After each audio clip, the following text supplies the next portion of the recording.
Welcome to Being Humankind with your hosts Brian, Mike, and Neely. We explore what it means to be human in a time of disconnection. What's the most meaningful silence that you've ever experienced? Most meaningful silence. Well, you guys know it's tough to get me silent. No, believe it or not, I am a person. When I'm not out, I am a very contemplative and silent person, and I meditated for years and years and years. But um, that's an interesting one.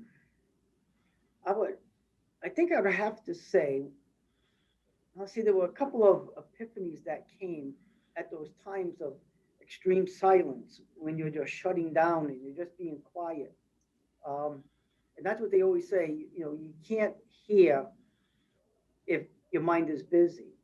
So I'm not saying, and don't get me wrong, I'm not into the idea of people think that meditation and contemplation is going off onto these different planes and doing that. That's one way of looking at meditation for a purpose of X. But there's times when internal reflection of that quietness will be able to calm the mind down and just be open to let things happen. And I'll say the most profound one in that silence. Well, actually, there were a couple. One of them was, I remember sitting there, and I was just trying to be as quiet as possible. I had some music on, and I was getting irritated. So I shut the music off because it was just like, no, I just don't want to hear this. I was just sitting there.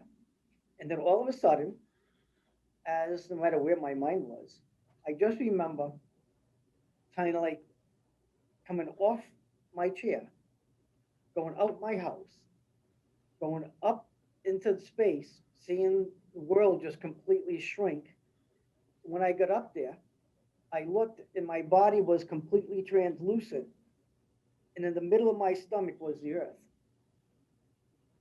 like that oneness, so to speak, that really profound, like, whoa. And that was an interesting one in the depths of silence, of trying to decide, because I wasn't trying to think of anything. I was trying to do the opposite. Um, uh, there were a couple of epiphanies that I would say. Um, One of them, for some reason, I was just sitting there, and this was before I really made the commitment to join the clergy. I was sitting there, and then all of a sudden, I was in front of a door, and I knocked on the door, and the door opened, and there I felt the presence of Christ, and it was like, wow. And then this is how it really gets really freaky. I was leaving because I had to go somewhere, and I was going through the old YMCA in Providence, and there was a Providence. They had a Catholic newspaper that was at the corner there at one point, and they had on their sign, "If you knock, the door will open." And I mean, that was like minutes after, like 15 minutes after. And I mean, talk about the tears coming down, you know. Uh, uh, I can name three or four others that were just so. Um, One was the opposite. One was very demonic, actually. I was thinking of the fact of studying some exorcism. Now, once you're in the priesthood, you get attacked. If you don't understand that, you do get attacked. You demonically get attacked. And on this one particular evening, I was just laying down in bed, and again, that's my time. I just like go up, nice and quiet, you know, and I just felt this huge grip of this beastly claw just grabbed my body and lifted me right off the bed. And when it did, I just yelled, "Jesus save me!" in this little pinprick hole of light from distance just came by and just hit me in the head, and I just dropped to the bed. So there are a lot of interesting things that happen in silence. When you say about the most profound thing that happened in silence, there are many because you're open to it. Your mind's busy. Um, you never see it. And I make that analogy to people is that if you have two mountains and a beautiful lake, and the lake is just smooth as silk, and look at the reflection of those two mountains. It's beautiful. You see everything, you feel everything, you get that, like in the morning when you look at that sunrise, you get that beautiful feeling, that wonder. Now, take a pebble and go drop it in the water. Tell me what happens. Everything's distorted. But when it's distorted, you can't receive what's truly there. You don't see the beauty of what's around you. You just can't because your mind is too busy on other things to be open to all this wonderful world. So there's a lot of fun things that happen.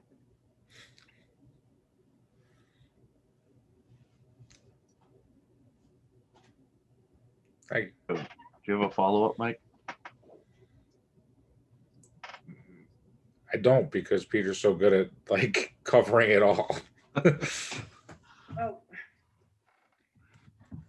I think that every time you have one of those experiences, there's something you grow. It's something that adds to you, a new depth. Um, I would say a new viewpoint. And everything that's going on now, let me tell you, if someone really would sit back and take the opportunity to look at all of it in two ways, the way of the depressive, horrible, uh, you know, um, the aggravated, angry world that we see right now, but also take all the pockets of good stuff that we don't see.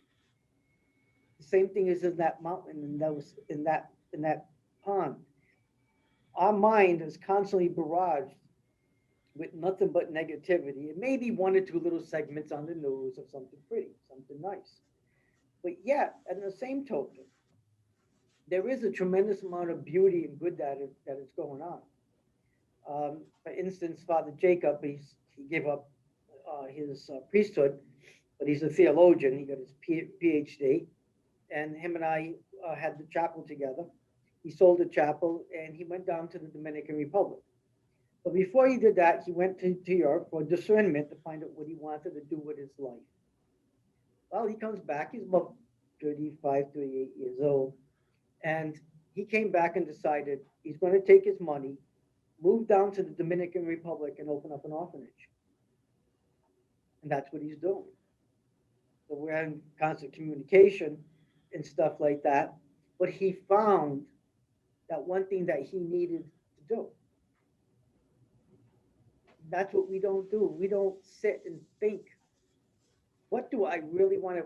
If I asked each one of you right now, what would you do if you never had to worry about money? And there was a profession or something you would love to do, and you weren't going to make, never had to worry about money again. What would you do? When you answer that, you truly answer what you should be doing. Hard making the transitions. It's nice at my age because believe it or not, in the ministry, you don't make money, okay? It's all outgo, all right? Just what the Easter candle for $150, you know what I mean? Everything's outgo. Um, Especially since you don't have the chapel right now, where you get the donations that help on stuff like that. But everything's just outgo. And yet, it's amazing how you survive. Truly amazing. But you'll always hear that successful people when they say, well, how did you get successful? Well, I just wanted to do this and I went off and did it. It takes guts. You will be tried and will be judgment and all sorts of stuff. So just sit back, quiet the mind, just think about that. Mine was definitely the priesthood, but always I wanted to get involved in public speaking. When I was in the hospitality industry, I saw a lot of public speakers, a lot of, these really great, enthusiastic speakers. And I used to go, wow, that is just great. But believe it or not, I was too afraid to do something like that. And the reason why was when I was a kid, I stuttered so bad I couldn't even talk. I had a tremendously hard time. And it wasn't until someone came to me one day and said, hey, kid, breathe. He walked away. That's all he said. And then I thought about it. I said, well, yeah, when you study, you tend to tense up, your diaphragm and this, you tense up, you're afraid to say the word, and you get caught on those words. And it took a while, but I had learned to calm it down, to speak with the mind, not with the diaphragm, or like with your breath. So now how do you use that? Well, Divine Words Ministry, I thought it was going to be about writing, but I think it's more about talking at times. But I used that story to kids who were dyslexic for the Scottish Rite Dyslexia Center. And I told them about that. I told them a story about a little boy, that had this problem.